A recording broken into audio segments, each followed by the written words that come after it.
Well, there's no doubt about that. What's been going on in the No, driveway? no intent that they didn't count.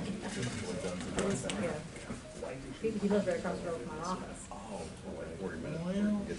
I know. There was some mental health stuff. I don't even know who she is. And there's mental health. Maybe some level involved, and then you think somebody's crazy. Oh, no, I think she was, Or even, we get there, I was actually in still out of it. oh, because she had called and wanted to talk to the Yeah, and 911 then, coordinator. and I turned and I said, But I- Chairman, Paul, she you're didn't- staying here. I'm going, Yeah, she didn't mention a, Well, I'm the code enforcement officer, and I said, I outrank you, you're staying here, and I'm going to Oneonta. Yep. yeah, I'll have to look and see if I still have, because I emailed Find out her. what's going on. Yeah, I'll put her over to you. He was Yeah, I asked her how you found it. Yeah, she said that.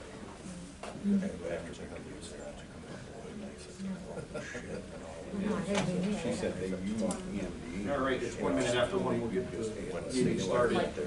Oh, shocking that Eddie didn't even say. Start off with a roll call. William Beavers. Here. Tara George. Here. David Simmons. Present. Margaret Wilson. Here. Ray Baker. Here. Carrie Button is excused. John Farquhar. Here. Jim McCready. Here. Mark Souza. Here. Rebecca Danino. Here. Ken Kurt. He's here. He's here. Jill Dunn. Yeah, but, okay. Avis is excused. Josh Wells. Carl Turner. Here. Tom Pasquarelli. Here. Michael Schwartz. Ken Chakowski. Here. Aaron Robinson. Anthony Agresta. Sid Chase. Here. Myself. Tim Foster is excused. Victor Jones is excused. Damon West. Yep. Dan Bixby. Here. Howard Huth. Joseph Luz. Ben Louch. Peter Nichols.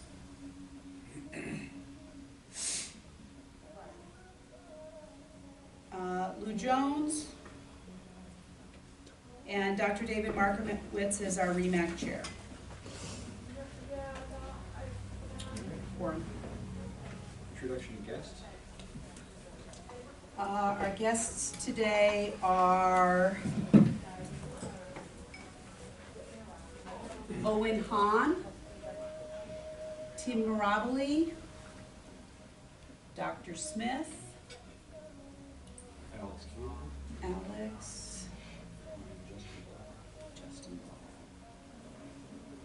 Did we miss anybody?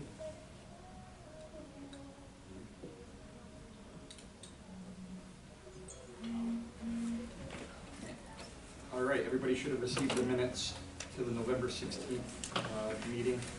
Anybody have any additions, corrections? If not, I will take a motion to approve.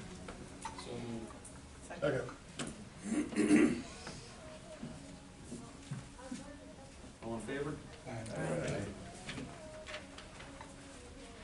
Correspondence was in those minutes. If you have any questions, by all means reach out.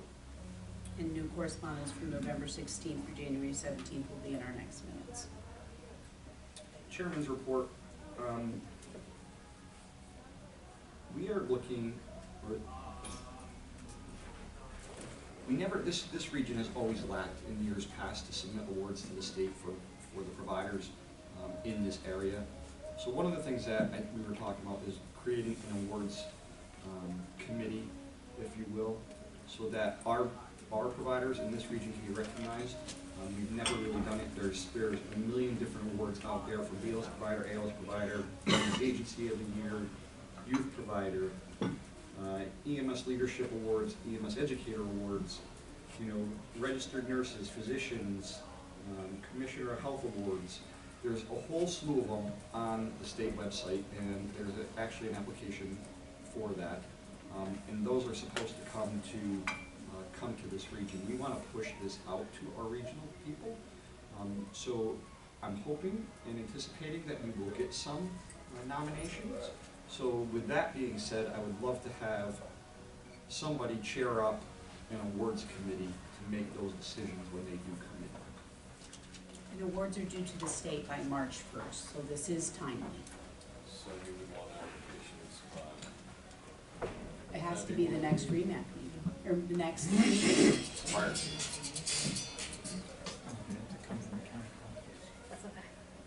Well, we'll send it out to, we can send it out to our distribution list, and then they can distribute it, you know, whether through the counties. And we have all of the EMS coordinators' emails already, so they can disperse it to the individual agencies. So do I have anybody that's interested in taking on that role as chair?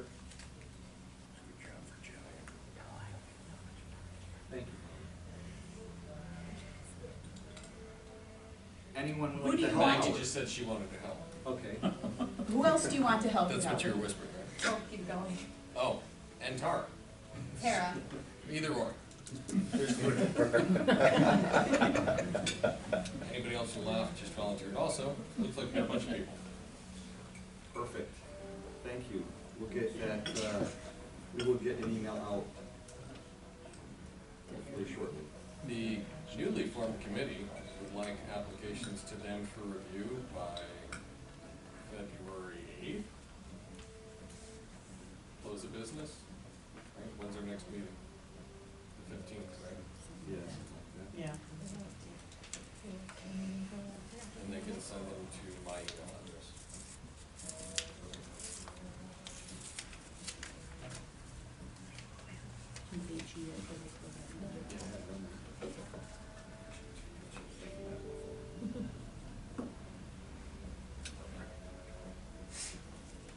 Secretary's report. The ARM's website is down. It looks like the domain cost was never paid, and it's back to be available, something that I like help from our REMO partnership with the program agency is to get that up and running again and maybe have their web person administer it and keep it going for us. But I think that it is down and it does need to be resurrected.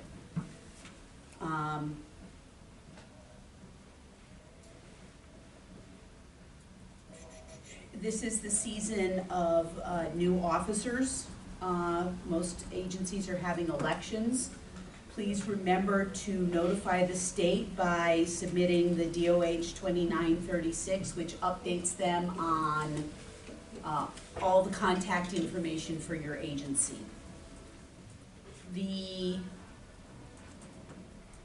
We'll talk about the education regulations in the budget as part of the REMSCO report. And that is my report, sir. Okay. Treasurer report.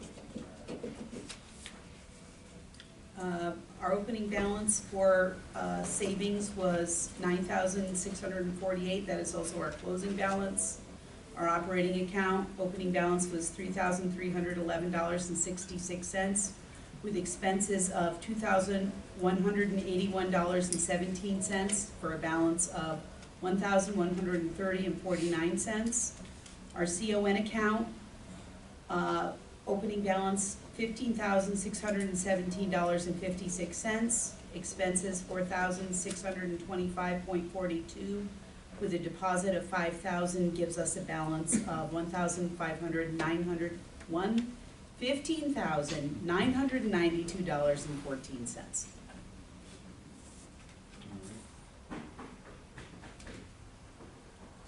Anybody have any questions on that? If not, I will take the motion to approve. Second. Any discussion? All in favor? Aye. All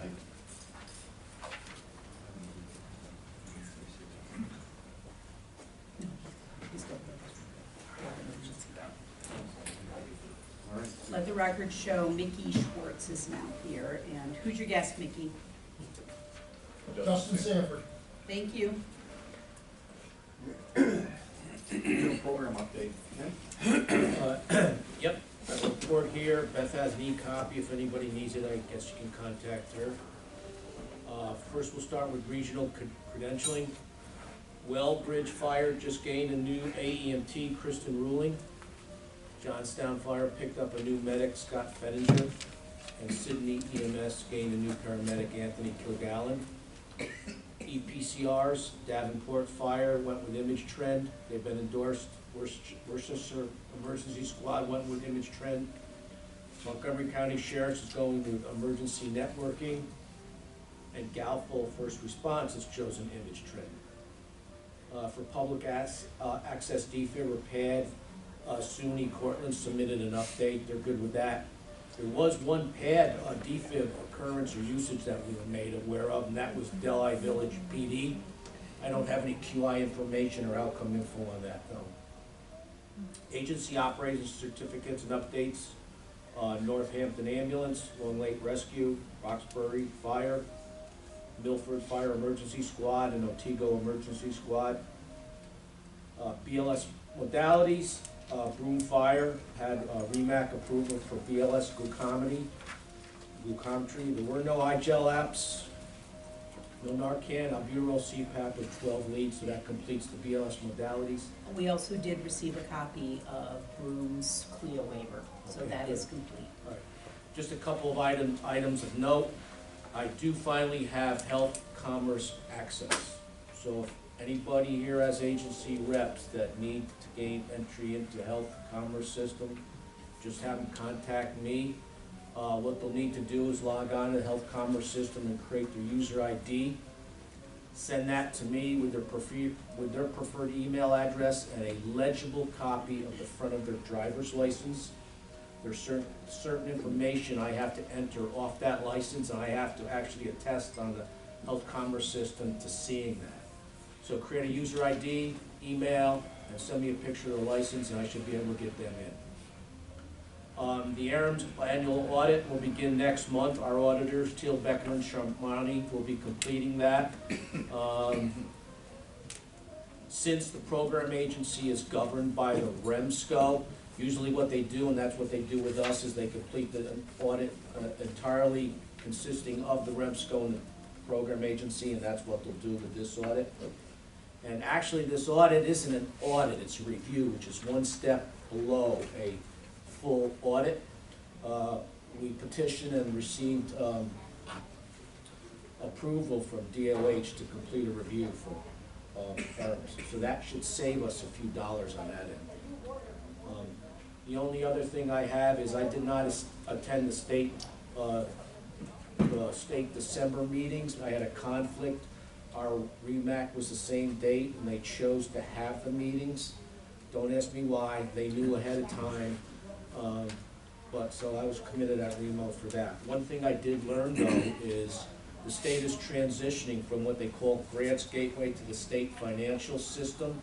That's the portal all the agencies in the state use to submit contract information, vouchers, etc. So they're in the process of transitioning that now. We'll see how that goes. So I still don't have access to it yet.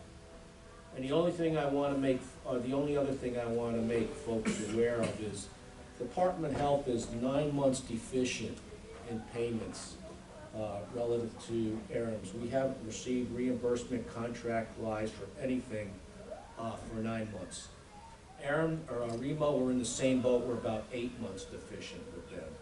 So basically, REMO has been covering all the operations for ARMS for 9 months until we get a check, and then we go back and pay us for the money we've outlaid for ARMS. This isn't really anything new. This is MO for DOH. I apologize to Alex sitting over here, but historically, they've been late for payments all the time. It's not great for business, though. You know, truthfully, I wonder how some of the program agencies actually stay in operation. But we're doing what we can. I don't know how long that'll last. We're hoping sooner or later some checks will start rolling in. back in the good old days, there was one person at DOH that handled contracts and one person at DOH that handled vouchers. And you could call Elisa DeLong or Francis, knew them by first name, and get an answer. Today, I'm dealing with layers of bureaucracy, at least 4 or 5 different people in the contracts department. So it's a bit frustrating trying to get answers, you know. Even more frustrating trying to get the payment. But we're staying in business, and hopefully someday a check is going to arrive in the mail. That completes my report. If anybody has any questions, I'll be happy to try to answer them. Yes, sir. Quick question. Is emergency networking's EPCR approved by New York State now? Last we knew it wasn't. That's why. Our medical standards office gave me that update. It said they were endorsed in December of '23. So Okay. maybe that's something new. Okay. Yeah. Good enough. Thank you. Thanks, Tim. Training. I haven't heard anything. Anything, Howard? Not really, sure. The state has still had no outward approved forward momentum upon CLI or CIC. The groups still continue to work on it. I think soon we'll find some forward momentum, but I'm still reading tea leaves, and I sit on the group. So I can tell you that a considerable amount of work has been done to restructure both CLI and CIC to make it easier for providers to get in, get it done, easier for sponsorships to get CLIs out. But it's just in process, and it's just bureaucracy, and it's just pushing through. So I'm hopeful for more movement at this next CMAX EMSCO meeting in February. Fingers crossed. Transportation and standards. Headwaters Emergency Medical Services application for a CON. On November 6th, we received from Headwaters EMS 2 hard copies, an electronic copy, and a redacted electronic copy of an application for new agency CON for the townships of Harpersfield, Portwright, and Stanford in Delaware County. This is a new agency CON. The application was sent to the committee for review on November 8th, 2023. On November 16th, 2023, the application was found to be incomplete and was returned to the applicant for correction and resubmission. On December 19th, the corrected application was received, and on December 26th, the application was sent to the CON committee. The committee came back with a list of missing items that was sent to the applicant. All items were received January 2nd, 2024. Committee? The application.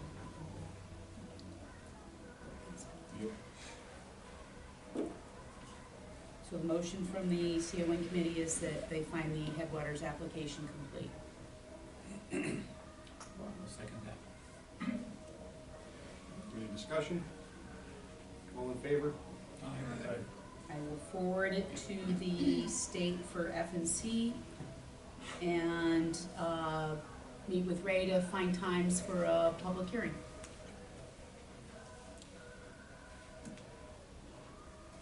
Our other application that we have is the Town of Richfield application for a CON. On December 16th, 2023, we received from Town of Richfield 2 hard copies and an electronic copy and a redacted electronic copy of an application for a new agency CON for the Town of Richfield in Otsego County. This is a new agency CON. The application was sent to the committee for review on December 26, 2023. The committee came back with a list of missing items that was sent to the applicant. As of today, all items have not been received. I have received a portion of the items to complete that. So I think that's still just open. That's it. We also are in the process of trying to track down Skill Rescue Squad is submitting an application, but it appears that the attorneys mailed it to Speculator instead of to Albany, and we will have to deal with that next month. All right, State Council. State Council, I was there for the committee's day, but got very sick and was unable to stay for actual council, so if anybody has anything to add, please do. The budget, was published on the 15th of January. A lot of what we are talking about at State Council is reflected in Part V, Victor, of the New York State budget. Expanded definition of what EMS is, establishing, oh, I just blanked.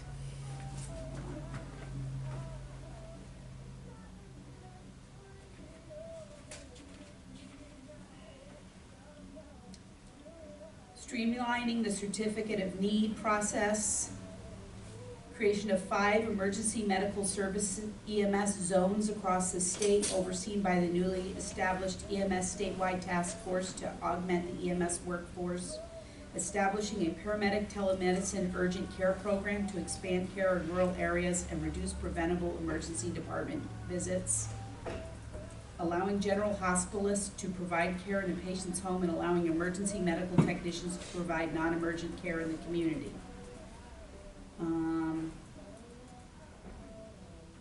And that was what was in there. So please take a look at it. This is, I have not had any review with any committees yet. There are no formed opinions at this point. But take a look. This is we asked for an increase in training and education by 5%. We asked for councils to receive an 11% raise, and we asked for program agencies to receive a 28% raise.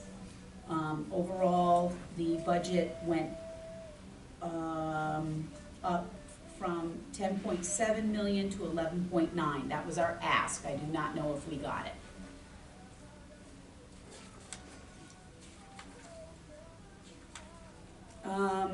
The educational regulation changes are posted right now on the registry. That is where any changes in regulation go for public comment. I will send out a link to that. They are open for public comment until February 5th. So they've been up for 6 weeks by February 5th. If there are any substantive changes recommended, it'll go back through the process. Otherwise, I think that we will probably vote on them if they find no substantive changes at our next REMSCO meeting. There was a very large discussion about the AEMTCC and setting it and the bridge and everything along that line. And Howard, I'm turfing that discussion to you. So this is nothing new. It's just the state. So in 2017, the state put together a technical action group, right? That's what the TAG stands for. Advisory group, right?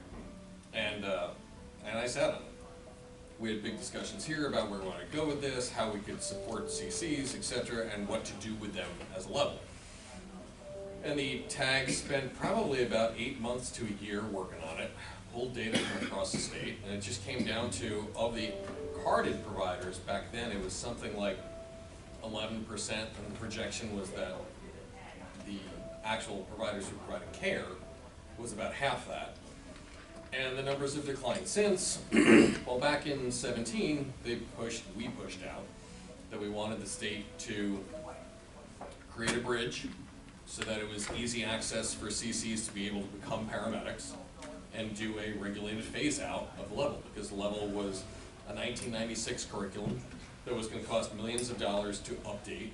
It's the only state that does it. There's no national equivalency. There's no education standards to equivalent to. Equivalent, is that a new word? It's your word. Cool, we'll use that one.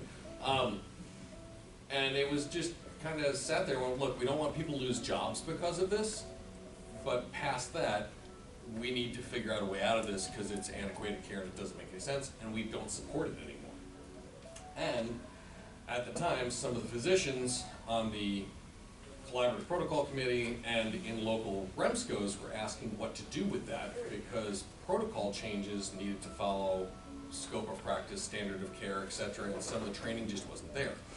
In other areas, we were finding out things like some of the state exam questions back then were rubriced to AEMT level questions and not CC, because the AEMT level had some pathophys and pharmacology in it that CC didn't, because again, it was a 20-something-year-old curriculum. So long story short, was they created a bridge program. Cobleskill actually participated in it to give a site to be able to do skill check-off stuff. Northwell Health and Cobleskill put together curriculum. Northwell Health owns it and runs it for the state, and they've been successful about getting a bunch of people through for minimal expense. I think it's $1,500. So they had. And that's eligible for reimbursement too.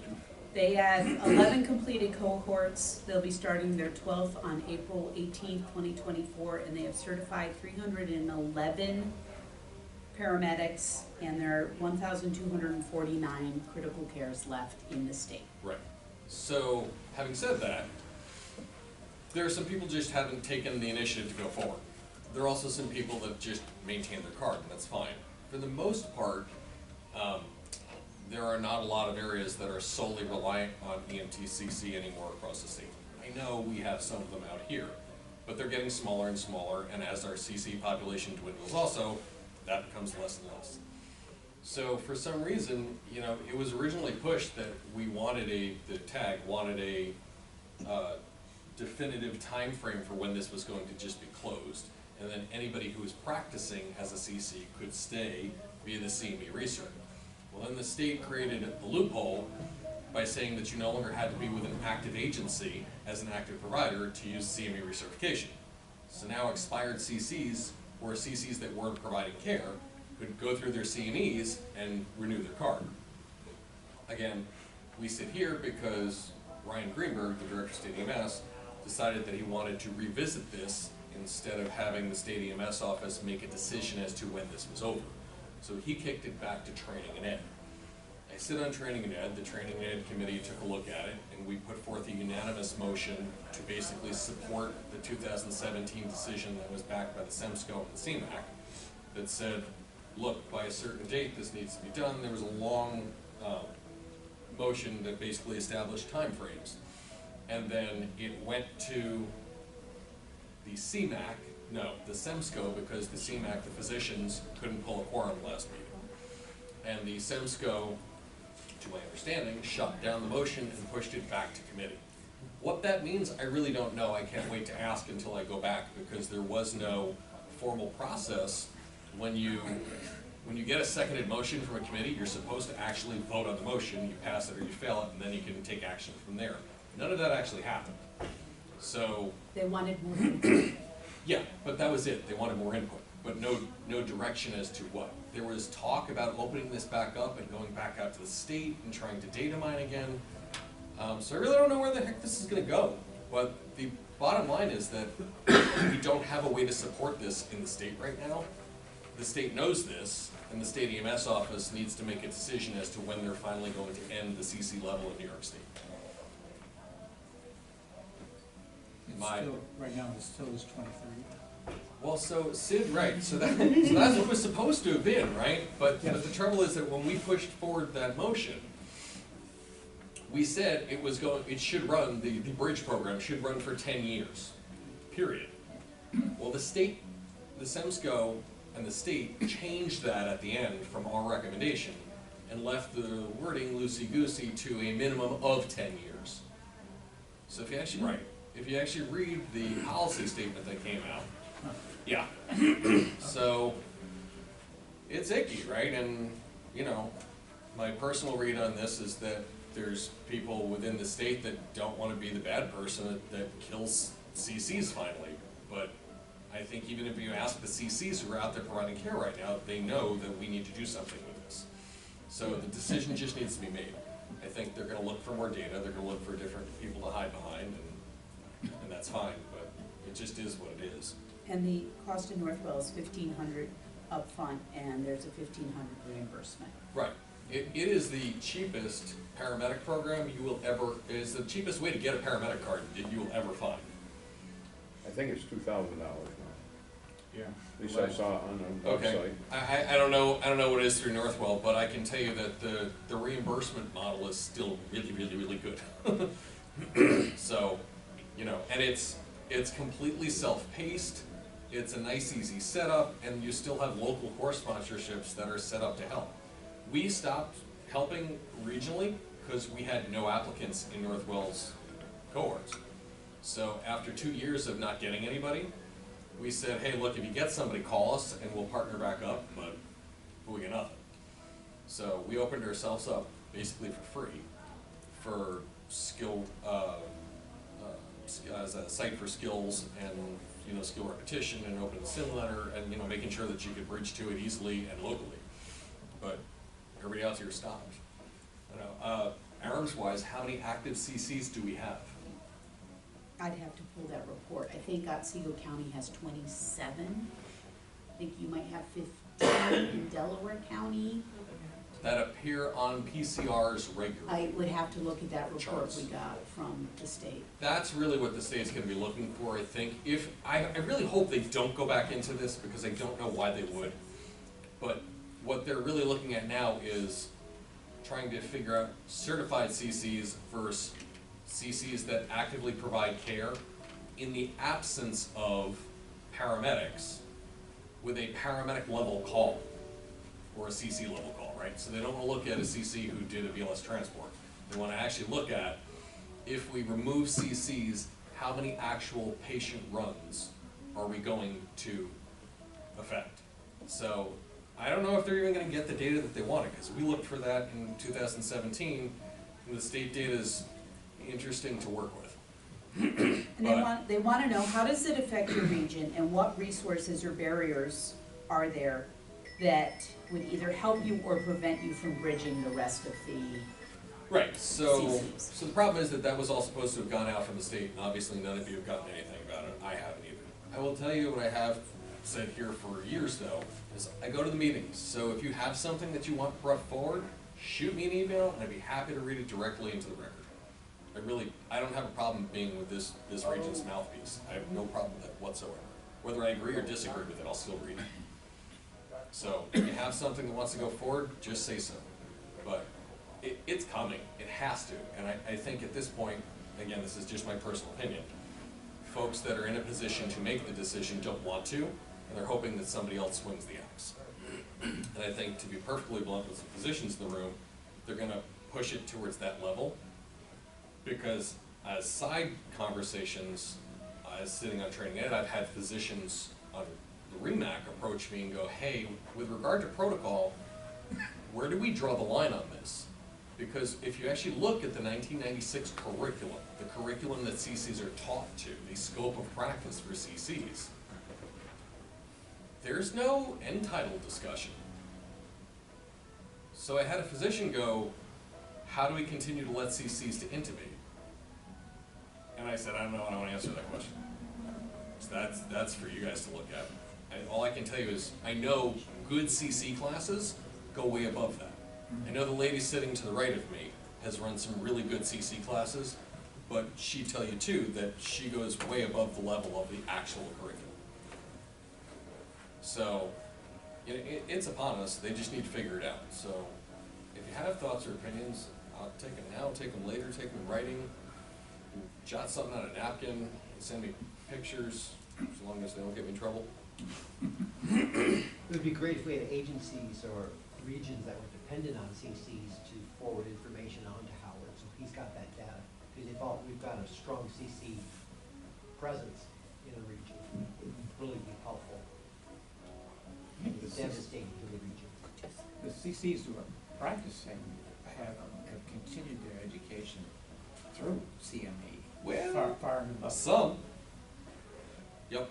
The conscientious ones. I think that we are probably going to be the minority on this. Long Island will be the other big group, but Long Island also has paramedics. So you're not going to be in a position, and I think part of the trouble that we're going to face out here too is, if F&B Ambulance has 27 CCs on roster and they each do 2 calls a year, but Unity Ambulance has a paramedic level ambulance that also has a CON that covers the same township and they can respond in also, the state's gonna look at that and go, well, if we stop F&B from being at the CC level, the level of paramedic care still exists, and there's no deficiency to the patients. There's arguments back and forth for that, right? But I think that's where they're looking at this. They're trying to figure out, if we pull these CCs and move them to AEMT, how much of a level of, what patients get affected? And I think if they're gonna data mine, I think this is gonna be a long, drawn-out, painful process. That's gonna reveal the same thing that we kinda knew in 2017, which is there's gonna be small pockets that, you know, are gonna have calls, probably chest pain calls, run to a local hospital BLS instead of having a CC do a transport. But they're probably gonna be few and far between, and there's probably mechanisms to work in most areas of the state. The hardest thing I think for us to absorb is that this is gonna be a statewide decision. So when they look at actual numbers, the rural areas that have low volume are gonna be minuscule. So we may just not like the answer that they come back with, because it's gonna be a statewide answer. That doesn't mean that we shouldn't put our demos up there, but I would not prepare yourself for a win on this. But like I said, send me your data. The best data I think to move forward with is how your specific community would be impacted if you didn't have the active CCs that you have. If you have that kind of data, that's definitely worth bringing forward. The other thing that comes with this is get your CCs to transfer and do the bridge. Because some of this, and it's been said in discussion, is a put up or shut up. Because you're not gonna find a place to go be a paramedic at your own pace, basically locally, for, even if it's $2,000, so that's, you know, $1,000 total, you're just not gonna find that anywhere. So you gotta have both, right? And I think the state's probably gonna finally come around and say something like by 2030 or 2029, that'll be the last class and that's that. But get your folks moving on it. Just by show of hands, how many folks here still use CCs as primary staffing? Okay. So the report, and it was sent, I think, to everybody in October or September with the minutes, says that REMS has 9 active CCs. And it breaks it down into by county, but I need a magnifying glass. So, They're and probably all sitting in this room. I did send this report out to everybody as part of the minutes, I believe, in either September or October. It was kind of tongue-in-cheek, but this conversation always brings up interesting things, and one of the physicians turns around, actually, an EMS administrator turns around and says, well, technically then, my CCs need to be able to put on mask pants and I need to carry them. And I went, first of all, it's mask, not mask pants, because there was these shock trouser pants, but yeah. And he had an interesting point, and I'm like, boy, I don't know. I said, you know, you can change protocols. If the protocols say no, that's fine. We actually took mask out of protocol a while ago. That's what I said. And he goes, right, but we also don't have a standard of care in this state. The standard of care is the educational objectives, the educational standards, which now we have a 1996 curriculum for CC. It's icky. It's icky all over it. So give me stuff, I'll bring it forward. So the question is, and I thought I heard you say right, if there's CCs that are going to the bridge program in this area, that Cobleskill would open up for them to Oh yeah, go to? absolutely. Yep. Because there is a few that I know of, including myself, that is probably gonna go to the April one. Okay. Yeah, just let me know. I mean, I know at least one right now that's going through it, but she goes to Mid-State. Yeah, and I know Mid-State's open and doing it also, and that's fine too. We did it all the time, and we were allocating rooms, resources, and staff, and then it was costing us money to not have anybody. So I just had to stop, and I told Northwell, if you get somebody from around this area, let me know, and we'll partner back up with you and get it done. I just need to know, that's all. Just, you know, and then we had 2 that burned us that said, oh yeah, we're going. Then we laid out staff for it, and then they no-showed. So I can't do that either. Because, you know, the state reimbursement system is they need to pass before you can get any reimbursement, so. But yeah, as always, if we can help you guys, just say so. Right, the final thing from the meeting is that if we can all get ourselves on the same page, which happened very successfully, the New York State EMS Coalition, which includes the New York Association of Fire Chiefs, NYSVARA, Onion, and FASNY, got together and really leaned on the governor to pass the direct pay legislation. And it's amazing what we can get done when we unite. And direct pay legislation has been passed and will be effective 1/1/2025. There's already pushback from the insurance lobby, so we need to keep our voices loud. This would require insurance companies to pay the ambulance provider directly instead of paying the patient and us trying to get the checks from the patient. So it's a win, but we still need to keep our voice going. Mr. Fasney, you agree? I agree. There's already some of the feedback's been coming back. Yeah. But if we can get ourselves all on the same page, it's amazing what we can do. That's it for Simsco. Anything from REMAC? We met together with Remo, and Dr. Smith was in attendance and several of the docs. We didn't get everything accomplished that we had planned to accomplish, so we've got a meeting coming up on the 30th, and we've got some medical directors to approve and some small issues, but if anybody has any major issues, please send them along to that team, and we will address them. Thank you. County reports, Delaware. So we have worked really hard to redo our Delaware County QA/QI program. And we have a good core group that's coming now, and we found it to be very beneficial. But we are looking, what came out of our last meeting was education on documentation. So with all the different EPCR systems, it is difficult to review that as a full committee looking at different PCRs and different documentation. So if anybody has any speakers or ideas for documentation, we're looking to do something via Zoom. Let's see, go. Damon? David, just want to comment on that at all? On what part? County report. Oh, county. Too many things going on, sorry. We currently have 2 original refreshers going on, one in Cooperstown, one in Oneonta, at SUNY Oneonta. Starting this month, it's January 24th, I believe is the date, 23rd. We have a new partnership with Hartwick College to do a class there. We actually had to shut down registration. We have 28 registered for it. Only about half of that are Hartwick students, the rest is members from departments. We'll see how that works out. And then to mimic what we did last year with Heart Month in February, as long as Victor gets the Public Safety Committee's approval this afternoon, we'll be offering free CPR classes to the public throughout the county again for Heart Month. Last year we issued 250 cards to the public in February.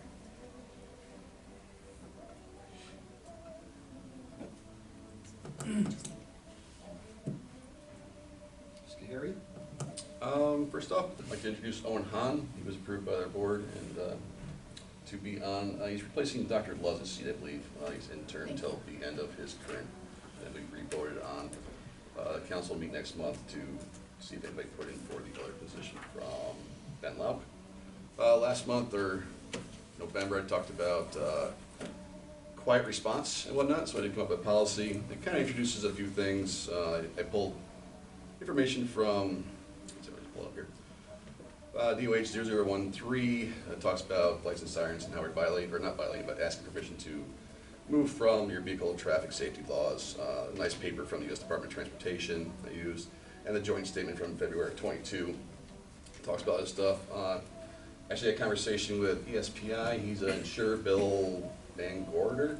I probably butchered that name. No, got it? Sweet. He represents a lot of departments that will use ESPI for their insurances, and he says even insurance companies are suggesting quiet response in itself. So I've actually instilled this into our Harry County EMS agency to say anything echo, please do it, but it's a very low percentage. So our echoes, from my statistics, are about 2%. It's not a lot. So if you want to use licensed sirens, you feel it's going to be a need, it will actually change someone's outcome, by all means. Our deltas are low too, only like 22. That could be a dispatch discrepancy. Again, highest person in the field responds, any extras go non-priority. We're just seeing how it's going to work from here on out. If anyone else wants to use this idea, or go into it, the whole idea of a safety culture change, hit me up and I can send you what I got. All right? I think that's all. Montgomery, nothing really going on in Montgomery County that I can think of. Open? Nothing going on here yet. Or you have reshuffled your membership? Yeah, all right. So we have, we changed our membership. We actually had our EMS advisory council last night, and we used to have a bylaw that Nathan Latour Hospital was always on the ARMS committee through Fulton County, and we just changed that because Nathan Latour Hospital over the last several years only came once. So we decided to do a bylaw change, and at this time we want to move Rebecca Danino to the active list. I want to say she was an alternate, and then we want to appoint Ron Warner as the alternate.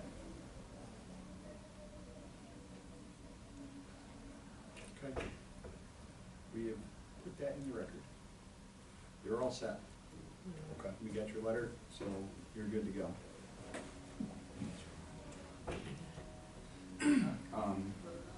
Hamilton. We have a EMT original class in Long Lake right now with 8 people, and we're planning a first responder EMT course down in the fall in the southern half of the county. And you have added Jill? Yep. Jill Dunn to this council. Welcome back. Thank you. And the circle's complete. Any old business? Any new business? The website or the phone number. Old business or new business? Well, I don't know, either or. I don't know. So, Just what's the issue? I mean, you just the revised, that we have to talk about the payment for the website. I think I need to explore a little more and know what it is that we're trying to do. Yeah, I guess that's what I was saying. What Yeah. is it that we're trying to do? Like, so the website as it existed Was, was bad. You know, it was We gotta difficult to listen to- navigate. It was hard to find the forms that you were looking for. And if you were trying to do it on your iPhone, it was almost impossible, right? And so how many people don't use their phones to navigate the site? Especially if you're in the field. so Tim, can you, I mean, obviously it would be funded wherever it's appropriate to be funded from, but can we get that domain name reacquired and build it up, work with your web host provider people to get a good ARMS website going? Well, I can contact our webmaster for that. I have no information on the domain name or anything like that. If you can get that stuff to me. It's arms.org, and if you type it in, it just shows that it's available for purchase. But do we need, I guess that's what I'm saying, is that Remo has a very robust website, right? And almost everything that we're doing is the Remo stuff. So couldn't we just have a tab on Remo's site that says ARMS and put our special stuff there? I don't see one. I tossed that out there a while ago. I would say yes. I think that's probably the easiest solution. I think that's fantastic. I mean, Is there why any- recreate the wheel, I guess is what I would say. Is there any, and I don't know enough, Always done it.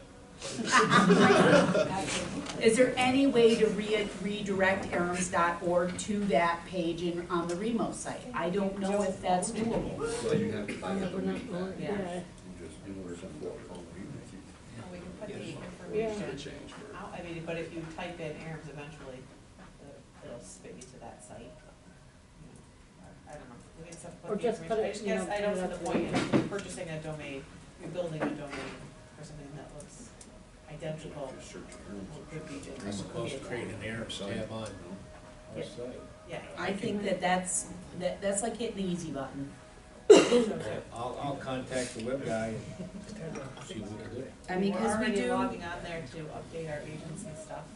We're already, yeah, we need to post the minutes or the transcripts. We need to post what's now going to be the videos. I mean, I have all the stuff. We just need to find a home for it. I'm good with that. I think that's a. I'll look into it, I'll a let you know. cheaper, easier answer than repurchasing a domain name. Any other new business? I'm not sure if it's really new, it may be old. Whatever happened with getting a list of where to go for certain topics, whether it's REMO or ARMS? Yeah, that probably fell through the cracks. I know we had a draft and, I believe that we need to revisit that. Emily had sent it out, Tim, and I think it was a little dips down where things went, so I will try to find it, send it back to you, and maybe we can have a phone call and regroup around that. REMO or Aram's program agency versus Aram's REMSCO. Yeah, who do you call for CON actions? Who do you call for, bringing ALS people online? Who do you call for PAD? Who do you call for, where do the things go? Does Remo still have email addresses that's like training@Remo, as opposed to like Team Moropoli? We have an admin one. We've pretty much done away with the others, and they're more individual specific, you know, P8s, Deagleati, Team Raleigh. I don't know if you still had the old ones, because I figured that might have been an easy fix to just be like, look, if you need to. So I think an admin, that ARMS, we're gonna add on to the site, we did an ARMS admin one. So if you don't know, at least it went, somebody can somewhere. look at it. Right. Arams@remo.com.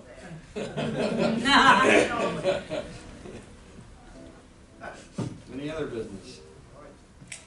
Just quickly, if anybody knows anybody who wants to do paramedic for the fall, we're facing another year where it's really competitive already. So our class is gonna cap at 35 again. That's a 5-person boost because we've got enough other clinical contacts where I think we're gonna be okay. But last year we had 80 applicants for 35 spots, and this year we've only started interviews recently. I've got about 20 already. So I'm trying to process about another dozen that just came into my inbox. So if you know somebody who's looking for paramedic, even in the next 2 years, have them contact me sooner rather than later. Because this year there's still room, there's still a way to get in. We're also offering a 5-week A&P class this summer that's needed as a prerequisite. It's hands-on, it's a really, really good instructor. If you get a chance, take it. If you know somebody who's even thinking about paramedic for next year, have them get a hold of me for A&P this year, just to get them in a better track to be able to get in and get it done. So we don't want to turn anybody away because, as we all know, we need more paramedics. At the same time, we're just not willing to just grab the money and water down the education. So we're going to keep it 35 and see where we go from there. I'll put one thing out there as a squisher, a rumor killer. If anybody has heard any rumor about us and SUNY Broome / Lord / Binghamton / Dave Tinklepow's paramedic program merging, no. Or if it is, I don't know anything about it. But Dave Tink and I talk regularly, and while we work with each other and help each other out, there's no mechanism in place to take over their program or merge with their program or whatever. As a matter of fact, just last year when we had more applicants than we could handle, I was sending people to Binghamton to go to a paramedic program, so. You're the old rumor. The new rumor is that they're affiliating with Guthrie. All right. Motion to adjourn? Second. Motion to adjourn? You're right, who made the motion? I didn't mean this. I seconded. You don't need a second. Okay. Someone please hear the camera.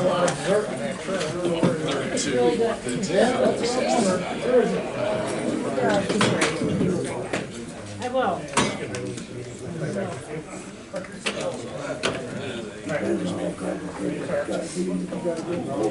Outside of.